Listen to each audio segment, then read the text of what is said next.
প্রশ্ন আমরা পেয়েছি, আমরা সেই বিষয়ে এখন আলোকপাত করতে পারি। একটা প্রশ্ন ছিল যে ভারতের বিভিন্ন গণমাধ্যমে বাংলাদেশ নিয়ে অপপ্রচার চলছে। বাংলাদেশের মানচিত্রে চট্টগ্রাম ও ইসকনের নানান দেশবিরোধী কার্যক্রম লক্ষ্য করা যাচ্ছে। এ ব্যাপারে পররাষ্ট্র মন্ত্রণালয় বিষয়টি কিভাবে দেখছে? ভারতের বিভিন্ন গণমাধ্যমে বাংলাদেশ নিয়ে যে অপপ্রচার চলছে সেটি আমরা বাংলাদেশে অবস্থিত ভারতীয় হাইকমিশনকে বিভিন্নভাবে সময়ে জানিয়েছি। আমরা ভারতীয় কর্তৃপক্ষকে এটি জানিয়েছি যে আমাদের দুদেশের পারস্পরিক যে বন্ধুত্বপূর্ণ সম্পর্ক রয়েছে তার পরিপ্রেক্ষিতে এই ধরনের বাংলাদেশ নিয়ে অপপ্রচার মোটেই কাম্য নয়। ভারতের ভিসা সেন্টার খোলার বিষয়ে কোনো অগ্রগতি পররাষ্ট্র মন্ত্রণালয়ে আছে কিনা, এই বিষয়টি আসলে গত সপ্তাহেও আমরা বলেছি যে ভিসা সেন্টার আসলে খোলা আছে, বাট ভিসা প্রদানের সংখ্যাটা সীমিত। তারা মূলত মেডিকেল এবং স্টুডেন্ট ভিসাকে এখন অগ্রাধিকার দিচ্ছে। বারবার তারা ম্যান পাওয়ার শর্টেজের কথা বলে আসছে। তো আমরা আশাবাদী তারা এই সমস্যা সমাধানে ভবিষ্যতে যথার্থ পদক্ষেপ নেবেন। একটি প্রশ্ন এসেছিল যে বাংলাদেশ এবং ভারতের মধ্যে 100-রও বেশি এগ্রিমেন্ট MOU সাইন হয়েছে এবং আমাদের মাননীয় পররাষ্ট্র উপদেষ্টা মহোদয় বলেছিলেন যে এগুলো রিভিউ করা হবে। তো গত 100 দিনে এই ব্যাপারে কোনো রিভিউ করা হয়েছে কিনা, এই ব্যাপারে কোনো আপডেট আছে কিনা। প্রকৃতপক্ষে ভারত এবং বাংলাদেশের মধ্যে ইতোমধ্যে যেসব এগ্রিমেন্ট বা MOU, যেটাকে আমরা সমঝোতা স্মারক বলি, স্বাক্ষরিত হয়েছে, এটি বিভিন্ন মন্ত্রণালয়ের আওতাভুক্ত। সে কারণে সবার সাথে আলোচনা করে এই বিষয়ে পদক্ষেপ নেওয়া দরকার, যেটা একটু সময় সাপেক্ষ ব্যাপার। তো গত 100 দিনে হয়তো এই ব্যাপারে অগ্রগতি সীমিত, বাট আমরা আশা করছি যে আগামী দিনগুলোতে এ ব্যাপারে উল্লেখযোগ্য অগ্রগতি হওয়ার অবকাশ রয়েছে। একটি প্রশ্ন ছিল যে ভারতকে ট্রানজিট দেওয়ার মাধ্যমে বাংলাদেশ অনেক লাভবান হবে। ট্রানজিট বা করিডোর দেওয়ার আগে বিভিন্ন মাধ্যমে এমন খবর প্রকাশিত হয়েছিল। বিগত সরকারের আমলে ভারত থেকে মোট কত টাকা বা ডলার ট্রানজিট ফি পেয়েছে? এক্ষেত্রে বলা যায় যে ট্রানজিটের বিষয়টি আসলে একাধিক মন্ত্রণালয়ে সম্পৃক্ত। এখানে যেমন বাণিজ্য মন্ত্রণালয় আছে, নৌ পরিবহন মন্ত্রণালয় আছে, এখানে সড়ক পরিবহন ও সেতু মন্ত্রণালয়, রেলপথ মন্ত্রণালয়। কাজেই তাদের সাথে সবার সাথে আলোচনা করে আসলে এই ব্যাপারে সঠিক তথ্য পাওয়া যাবে। আমাদের কাছে এই সম্পর্কিত কোনো রেডি রেফারেন্স এই মুহূর্তে নেই। ঢাকা এবং করাচির মধ্যে ডাইরেক্ট এয়ার লিঙ্কের ব্যাপারে একটা কোশ্চেন ছিল। তো এ ব্যাপারে পাকিস্তান সরকারের পক্ষ থেকে সম্প্রতি আমরা একটি রিকোয়েস্ট পেয়েছি, যেটি প্রক্রিয়াধীন রয়েছে। আমরা আমাদের সিভিল এভিয়েশন মিনিস্ট্রিকে পাঠিয়েছি। এ ব্যাপারে হয়তো পরবর্তীতে ফার্দার আপডেট জানা যাবে। জুলাই হত্যাকাণ্ড নিয়ে জাতিসংঘ তদন্ত দলের রিপোর্টের কোনো আপডেট আছে কি না, এ ব্যাপারে আপনারা জানেন যে গত মাসের শেষার্ধে জাতিসংঘ মানবাধিকার যে হাই কমিশনার মিস্টার ফলকার ট্রুপ বাংলাদেশ ভিজিট করেছিলেন এবং সেখানে তিনি বলেছেন যে এই তদন্ত দল কাজ করছেন এবং তারা মোটামুটি ডিসেম্বর মাসের মধ্যে তাদের প্রতিবেদন দেবেন, সেই লক্ষ্যে কাজ করে যাচ্ছেন। তো আমরা আশা করছি সেই প্রতিবেদনটা পেলে আমাদের সরকার পরবর্তী পদক্ষেপ গ্রহণ করবেন। যুক্তরাষ্ট্র মিশনের সদ্য পতিত সরকারের সময় যে অর্থ আত্মসাতের ঘটনা ঘটেছিল সেই ব্যাপারে আপনারা আপডেট জানতে চেয়েছিলেন। তো এ ব্যাপারে আপডেট হচ্ছে যে একটা প্রাথমিক তদন্ত অলরেডি হয়েছে এবং সেটার পরিপ্রেক্ষিতে আরও অধিকতর তদন্তের একটি সিদ্ধান্ত গৃহীত হয়েছে। তো এই তদন্ত দ্রুতই সম্পাদিত হবে। সেই দ্বিতীয় দফা তদন্তের প্রতিবেদন প্রাপ্তির পর পররাষ্ট্র মন্ত্রণালয় এ ব্যাপারে পরবর্তী ব্যবস্থা গ্রহণ করবেন। একটা প্রশ্ন ছিল যে ইন্টারিম গভর্নমেন্ট টেক ওভার করার পর যেসব বিদেশে বাংলাদেশ মিশনগুলোতে যে ডিপ্লোম্যাটরা আছে তাদেরকে রিকল করা হয়েছে, তাদের কতজন ফেরত এসছেন সেই আপডেটটা জানতে চাওয়া হয়েছে। আমরা অন্তর্বর্তীকালীন সরকার দায়িত্ব নেওয়ার পরই কিন্তু বেশ কয়েকজন কর্মকর্তাকে রিকল করা হয়েছে। তাদের মধ্যে যেমন পররাষ্ট্র মন্ত্রণালয়ের কর্মকর্তা রয়েছেন, বিভিন্ন মন্ত্রণালয় থেকে ডেপুটেশনে এসছেন এমন কর্মকর্তা আছেন এবং চুক্তিভিত্তিক নিযুক্ত কর্মকর্তাও আছেন।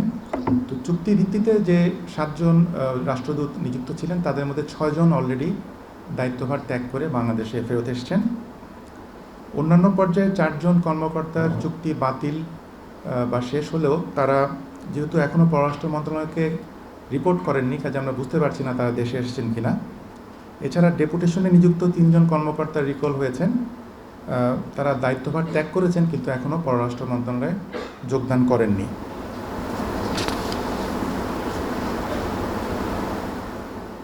এর বাইরে যদি আপনাদের আর কোনো কোশ্চেন থাকে আপনারা কোশ্চেন করতে পারেন। আপনারা হয়তো জেনে থাকবেন যে গতকালকে এই সংক্রান্ত একটি ইন্টারমিনিস্ট্রিয়াল মিটিং হয়েছে পররাষ্ট্র মন্ত্রণালয়ের উদ্যোগে। এটি আসলে দুদেশের যে নিয়মিত কূটনৈতিক যোগাযোগ তার একটি প্রাতিষ্ঠানিক কাঠামো হয়েছে, এফওসি, ফরেন অফিস কনসালটেশন। তো এটি গত বছর আপনারা জানেন নভেম্বরে দিল্লিতে হয়েছিল, যে কারণে এই বছর এবার ঢাকায় হচ্ছে। ডিসেম্বর মাসে হবে এটুকু জানা গেছে, বাট এক্স্যাক্ট যে ডেট এবং টাইম সেটা কূটনৈতিক পর্যায়ে আলোচনা চলছে, সেটা হয়তো আমরা পরবর্তীতে জানতে পারবো। এবং আমরা মনে করছি যে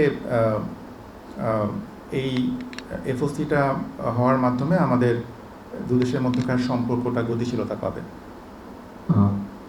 মাননীয় মুখপাত্র,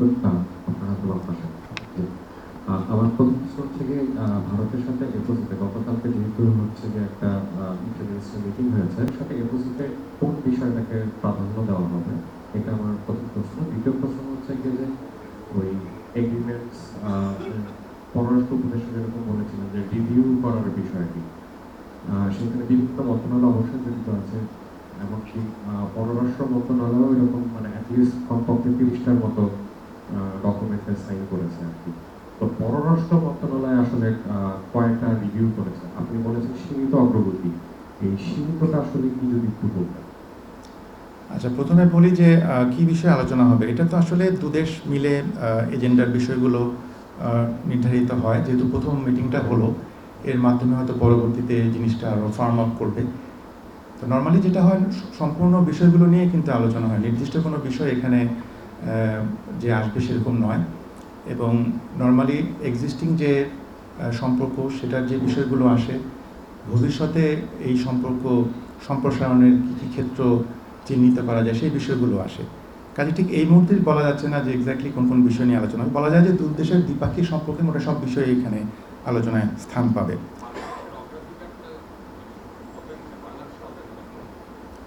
এটা আসলে এই মুহূর্তে বলার মতো পর্যাপ্ত তথ্য আমার কাছে নেই। আর রিভিউর বিষয়ে আসলে যেসব এগ্রিমেন্ট বা এমওইউ হয়েছে, এটা আসলে এই মুহূর্তে দেওয়ার মতো তথ্য আমার কাছে নেই, বাট চলছে, আলোচনা চলছে। শহীদ ভাই, এইখানে বেসিক্যালি আপনার যে আপডেটগুলো আসছে ওখান থেকে যে আইসিসি প্রসিকিউটর আমি কি এটাকে এফওসি নিয়ে লাস্ট একটা কোশ্চেন করতে পারি? এফওসিটা ইয়ে হয়ে যায়, শেষ হয়ে যায়। এফওসিতে যেহেতু হোম মিনিস্ট্রিরও রিপ্রেজেন্টেশন থাকবে, আমাদের যেহেতু একটা এক্সট্রাডিকশন ট্রিটি আছে, অলরেডি ইন্টারপোলের সাথে কথা হয়েছে, এফওসিতে প্রাক্তন প্রধানমন্ত্রী শেখ হাসিনাকে ফিরিয়ে নিয়ে আসা এবং এক্সট্রাডিকশন ট্রিটি নিয়ে আলোচনা কতখানি সম্ভব হবে, বাংলাদেশ থেকে আলোচনাটা তোলা হবে কিনা? ধন্যবাদ। অনেকগুলো কোশ্চেন এসছে, দেখি আমি সবগুলো অ্যাড্রেস করতে পারি কিনা। প্রথম কথা হচ্ছে যে জাতিসংঘের যে তদন্ত দল, সেটার অগ্রগতি, সেটার যে প্রতিবেদন, সেটি কিন্তু যে প্রসিকিউটর যিনি আসছেন তার সাথে কিন্তু এক না, দুটো আলাদা বিষয়। এটা নাম্বার ওয়ান। কারণ এটা হিউম্যান রাইটসের, এটা মানবাধিকার বিষয়ক যে হাই কমিশনার, তিনি এই কাজটার আসলে মেইনলি দেখছেন। আর এফওসিতে যে এক্সট্রাডিশনের বিষয়টা আসবে কি না, এটা আসলে এই মুহূর্তে বলা যাচ্ছে না, কারণ যেহেতু মাত্র একটা ইন্টারমিনিস্ট্রিয়াল হয়েছে, এটার বেসিসে হয়তো ফার্দার আরও সামনে, যেহেতু ডিসেম্বরে আমরা চিন্তা করছি কিছুটা সময় হাতে আছে, তখন হয়তো এই ব্যাপারে হয়তো পরবর্তীতে আরও ডিটেল এই বিষয়টা হয়তো আপনারা জানতে পারবেন। আরেকটা ছিল যে লেবার মানে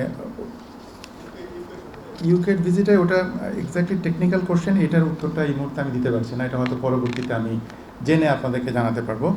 আরেকটা কোন বিষয় ছিল? রোহিঙ্গা কনফারেন্সটা আমরা আশা করছি যে আগামী বছরে 2025-এর প্রথমার্ধের মধ্যে যেন হয়। এবং এটা মূল উদ্দেশ্য হচ্ছে যে যেহেতু ওয়ার্ল্ডে এখন বিভিন্ন রকম সংঘাত চলছে, গাজা ক্রাইসিস, ইউক্রেন ক্রাইসিস তো আছেই, যে ইন্টারন্যাশনাল অ্যাটেনশনটা যেন রোহিঙ্গাদের থেকে দূরে সরে না যায়, সেটাকে আবার রিটারেট করা ইন্টারন্যাশনাল অ্যাটেনশনটাকে, সেটাই আসলে মেইন উদ্দেশ্য। এবং যাতে এটা সর্বোচ্চ পর্যায়ে, জাতিসংঘ পর্যায়ে, কারণ আমরা তো দ্বিপাক্ষিক ত্রিপাক্ষিক অনেক রকম উদ্যোগী চলমান আছে, তা আমরা একই সাথে আন্তর্জাতিক উদ্যোগ মানে যতগুলো ফ্রন্টে পারা যায় এই সমস্যার সমাধানে সব দিকেই আমরা চেষ্টা করছি। নিউ ইয়র্কে হবে জাতিসংঘের উদ্যোগে।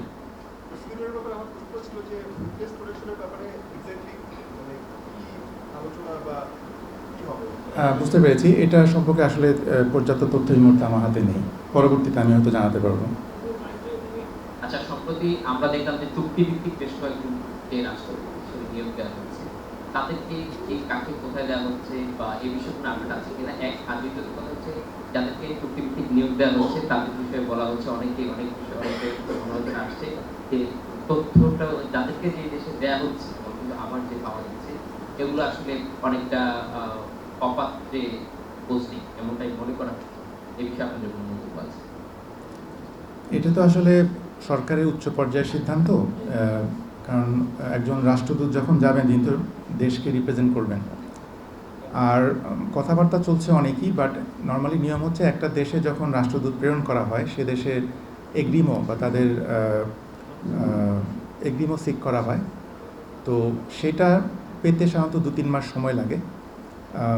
সেটা পাওয়ার পরে কিন্তু অফিসিয়ালি অ্যানাউন্স করা হয়, যে কারণ অনেক ক্ষেত্রে দেখা যায় যে কোনো কারণে এগ্রিমো নাও আসতে পারে, এটা তো সেই দেশের নিজস্ব এখতিয়ার।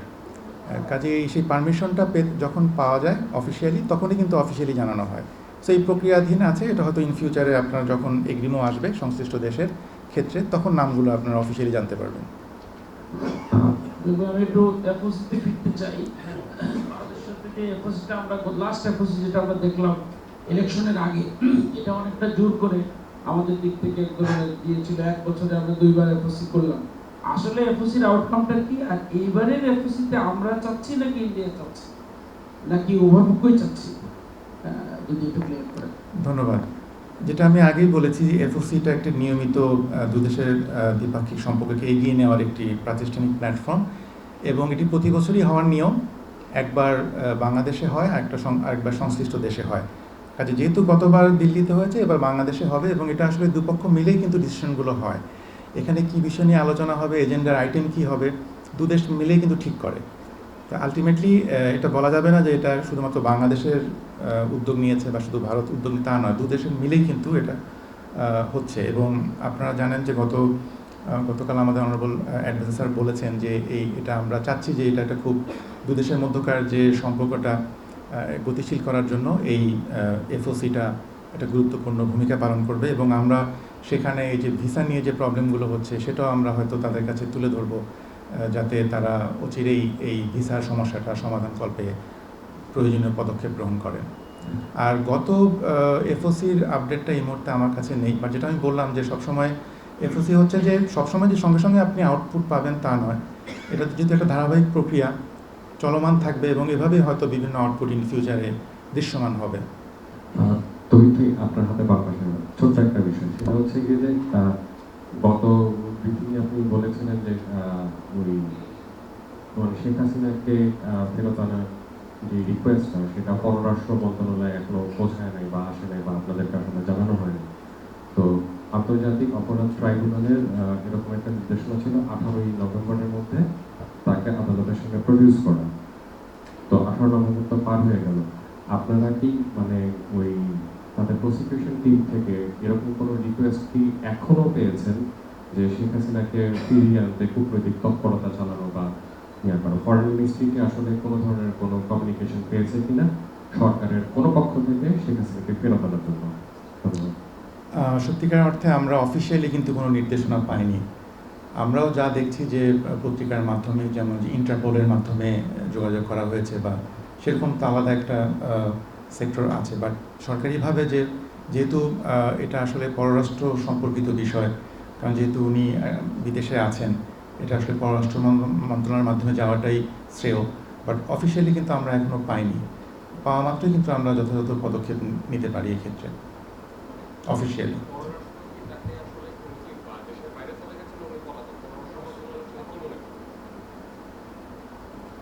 এটা তো আপনারা সবাই জানেন যে ওনার বর্তমান স্ট্যাটাসটা কি।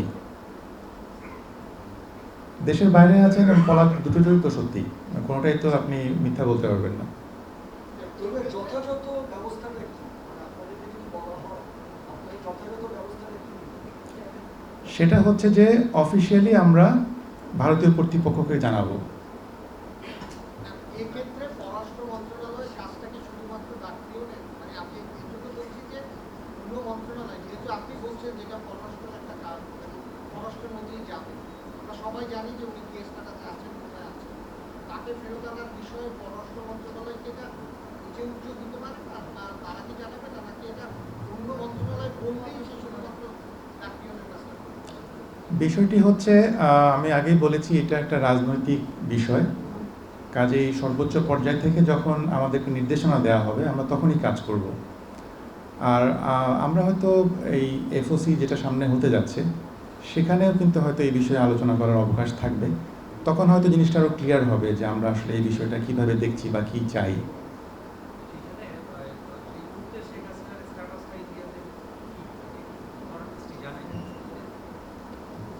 আমরা আসলে পত্রিকা মারফত যেটা জেনেছি সেটুকুই জানি, কারণ অফিসিয়ালি তো আর কেউ আমাদেরকে এটা ইনফর্ম করেনি, আর আমরাও জানতে চাইনি যেহেতু আমাদের কাছে সেই নির্দেশনা আসেনি। আমি বাবু, এটিএন বাংলা থেকে। একজন উপদেষ্টা বলছেন যে আওয়ামী লীগকে নিষিদ্ধ না করতে সরকারের উপরে বিভিন্ন দূতাবাস থেকে চাপ আসছে।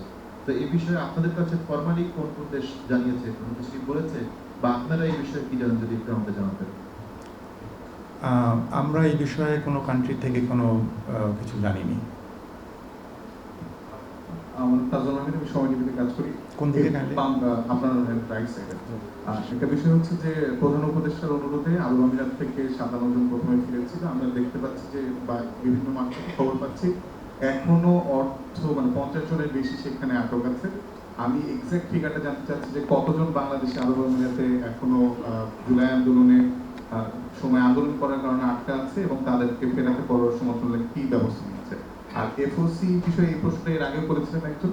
এফওসিতে কি তাহলে, যেহেতু আপনারা অন্য কোনো ঊর্ধ্বতন কর্তৃপক্ষের কাছ থেকে নির্দেশ পাননি, এফওসিতে কি প্রধানমন্ত্রী বা সাবেক প্রধানমন্ত্রী শেখ হাসিনাকে ফেরানোর বিষয়ে কোনো আলোচনা হচ্ছে না, এদিকে ধরে নিব আমরা? না, যেহেতু এফওসির কি বিষয়ে আলোচনা হবে, মানে এজেন্ডা আইটেমগুলো কিন্তু এখনও আলোচনা চলছে, কি কি বিষয় এখানে অন্তর্ভুক্ত হবে আলোচনার বিষয়। তো এটা যখন ফার্ম আপ হবে, নেক্সট মান্থে যখন মিটিংটা হবে তার আগেই তখন হয়তো জানা যাবে যে কী কী নিয়ে আলোচনা হবে। আর আরব আমিরাতের যে বিষয়টি 57 জন সংখ্যাটাই জানি, এর এই মুহূর্তে অন্য কোনো তথ্য আমার কাছে নেই। আমি হয়তো এটা পরবর্তীতে এই তথ্য আপনাদেরকে জানাতে পারবো এক্স্যাক্টলি কতজন ওখানে আরও আছেন।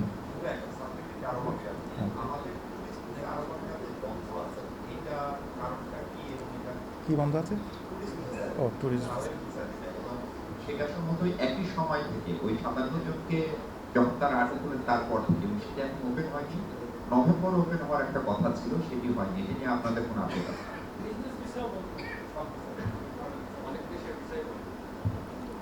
আমার কাছে আসলে এই মুহূর্তে কোনো আপডেট নেই, পরবর্তীতে আমি জানাতে পারবো।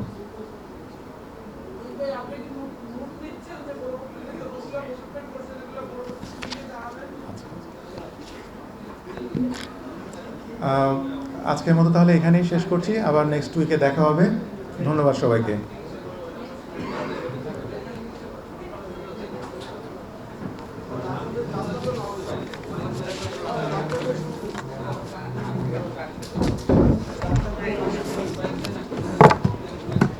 প্রিয় গণমাধ্যম প্রতিনিধিবৃন্দ, আসসালামু আলাইকুম, শুভ অপরাহ্ন। পররাষ্ট্র মন্ত্রণালয় কর্তৃক আয়োজিত আজকের এই সাপ্তাহিক মিডিয়া ব্রিফিংয়ে আমি আপনাদের সবাইকে স্বাগত জানাই। আমরা আজকে গত কয়েকদিনে ঘটে যাওয়া কিছু ঘটনা এবং আপকামিং যে ইভেন্টগুলো আছে সেই বিষয়ে আপনাদেরকে একটু ব্রিফ করছি। গত 16-17 নভেম্বর 2024 তারিখে যুক্তরাজ্যের পররাষ্ট্র দপ্তরের parliamentary under secretary of state for Indo Pacific Miss Catherine West Bangladesh সফর করেন। অন্তর্বর্তী সরকার দায়িত্ব গ্রহণের পর যুক্তরাজ্যের সরকারি উচ্চ পর্যায়ের এটি প্রথম কোনো সফর। সফরকালে মাননীয় প্রধান উপদেষ্টা ও মাননীয় পররাষ্ট্র উপদেষ্টার সাথে তার সৌজন্য সাক্ষাৎ অনুষ্ঠিত হয়। সাক্ষাতে বাংলাদেশ সরকারের গৃহীত সংস্কার পদক্ষেপসমূহে যুক্তরাজ্যের পক্ষ থেকে বাংলাদেশ সরকারকে সব ধরনের সহযোগিতা প্রদানের আশ্বাস প্রদান করা হয়। এছাড়াও যুক্তরাজ্যের শ্রমবাজারে দক্ষ জনশক্তি রপ্তানির ক্ষেত্রে দক্ষতার পারস্পরিক স্বীকৃতির ব্যবস্থা গ্রহণে বাংলাদেশের পক্ষ থেকে যুক্তরাজ্যকে আহ্বান জানানো হয়। বাংলাদেশ থেকে পাচারকৃত অর্থ সম্পদ পুনরুদ্ধারে যুক্তরাজ্যের সহযোগিতা কামনা করা হলে মিস ওয়েস্ট এ বিষয়ে সব ধরনের সহযোগিতা প্রদানের আশ্বাস প্রদান করেন। এছাড়াও যুক্তরাজ্যের পক্ষ থেকে বাংলাদেশে অবস্থানরত রোহিঙ্গা এবং কক্সবাজারের স্থানীয় ও দুর্যোগপ্রবণ জনগোষ্ঠীর জন্য মানবিক সহায়তা হিসেবে 10.3 মিলিয়ন পাউন্ড অনুদানের ঘোষণা করা হয়। বাংলাদেশে নিযুক্ত অস্ট্রিয়ার অনাবাসী রাষ্ট্রদূত মিস ক্যাথরিনা ওয়েজার গত 15 থেকে 18 নভেম্বর ঢাকা সফর করেন। সফরকালে মাননীয় প্রধান উপদেষ্টা, মাননীয় পররাষ্ট্র উপদেষ্টা ও পররাষ্ট্র সচিবের সাথে তার সৌজন্য সাক্ষাৎ অনুষ্ঠিত হয়। সাক্ষাৎসমূহে দুদেশের মধ্যকার চলমান দ্বিপাক্ষিক সম্পর্কে বিভিন্ন বিষয় যেমন ব্যবসা, বাণিজ্য, বিনিয়োগ, প্রসার, অভিবাসন, কূটনৈতিক সংলাপ ইত্যাদি বিষয়ে আলোচনা হয়।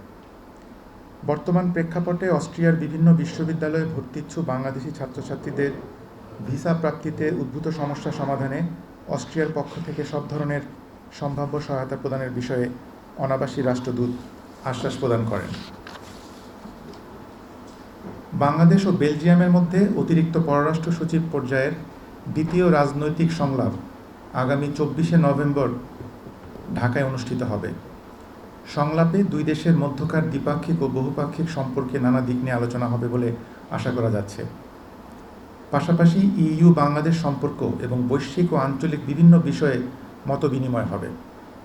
সংলাপে অতিরিক্ত পররাষ্ট্র সচিব ডক্টর মোহাম্মদ নজরুল ইসলাম বাংলাদেশ প্রতিনিধি দলের এবং বেলজিয়ামের পররাষ্ট্র মন্ত্রণালয়ের director general for bilateral affairs ambassador Jeroen Cooreman Belgium প্রতিনিধি দলের নেতৃত্ব প্রদান করবেন। আন্তর্জাতিক অপরাধ আদালত আইসিসির অফিস অব দ্য প্রসিকিউটর কর্তৃক প্রস্তাবিত উইটনেস প্রোটেকশন প্রোটোকল এটি চূড়ান্তকরণের কার্যক্রম প্রক্রিয়াধীন রয়েছে। এই বিষয়ে বিভিন্ন মন্ত্রণালয় সংস্থার মতামত গ্রহণ করা হয়েছে। উল্লেখ্য, আইসিসির প্রধান প্রসিকিউটর জনাব করিম আহমেদ খান আগামী 25 থেকে 28 নভেম্বর বাংলাদেশ সফর করবেন। এই সফরকালে তিনি মাননীয় প্রধান উপদেষ্টা এবং পররাষ্ট্র সচিবের সাথে সাক্ষাৎ করবেন এবং কক্সবাজারের রোহিঙ্গা ক্যাম্প পরিদর্শন করবেন। এবারের জাতিসংঘ সাধারণ পরিষদে 79তম অধিবেশনে মাননীয় প্রধান উপদেষ্টা প্রফেসর মোহাম্মদ ইউনূস মোট 25টি দ্বিপাক্ষিক বৈঠকে অংশগ্রহণ করেন, যেখানে প্রায় সব ক্ষেত্রেই রোহিঙ্গা সমস্যার কথা পর্যালোচনা করা হয়। এছাড়াও বাংলাদেশ এই বিষয়ে একটি উচ্চ পর্যায়ে সাইড ইভেন্ট আয়োজন করে। সেখানে মাননীয় প্রধান উপদেষ্টা 3টি প্রস্তাব দেন, যার অন্যতম ছিল অল স্টেক হোল্ডার্স কনফারেন্স আয়োজনের আহ্বান। অতি সম্প্রতি জাতিসংঘের মহাসচিবকে মাননীয় প্রধান উপদেষ্টা এই বিষয়ে উদ্যোগ গ্রহণের জন্য একটি চিঠি পাঠিয়ে বিশেষভাবে অনুরোধ জানান। এরই ফলশ্রুতিতে গতকাল ওআইসি এবং ইউরোপীয় ইউনিয়ন কর্তৃক যৌথভাবে উপস্থাপিত একটি রেজুলিউশন, যেটির নাম হচ্ছে মিয়ানমারের রোহিঙ্গা মুসলমান সহ অন্যান্য সংখ্যালঘু সম্প্রদায়ের মানবাধিকার পরিস্থিতি, এই রেজুলিউশন জাতিসংঘ সাধারণ পরিষদের 3য় কমিটিতে সর্বসম্মতিক্রমে গৃহীত হয়। জাতিসংঘের 106টি সদস্য রাষ্ট্র এটি কো-স্পন্সর করে, যা এই রেজুলিউশনের প্রতি ব্যাপক আন্তর্জাতিক সমর্থনের প্রতিফলন। রেজুলিউশনটিতে মিয়ানমারের রোহিঙ্গাদের স্বপ্রণোদিত, নিরাপদ এবং মর্যাদাপূর্ণ প্রত্যাবর্তন সহ এই সংকটের টেকসই সমাধানের লক্ষ্যে সামগ্রিক পর্যালোচনার মাধ্যমে একটি বস্তুনিষ্ঠ ও নির্দিষ্ট সময়সীমা নির্ভর পরিকল্পনা গ্রহণের জন্য সকল অংশীজনের সমন্বয়ে 2025 সালে জাতিসংঘ কর্তৃক একটি উচ্চ পর্যায়ের কনফারেন্স আয়োজনের সিদ্ধান্ত গ্রহণ করা হয়। সর্বসম্মতিক্রমে এই রেজুলিউশন গৃহীত হওয়া একটি গুরুত্বপূর্ণ অগ্রগতি, যা রোহিঙ্গা সংকটের টেকসই সমাধান আন্তর্জাতিক সম্প্রদায়ের দৃঢ় প্রতিশ্রুতি ও সংহতির বহিঃপ্রকাশ। আজকের মিডিয়া ব্রিফিংয়ের জন্য এইটুকুই আপনাদের জন্য নির্ধারিত বিষয় ছিল। আপনাদেরকে ধন্যবাদ।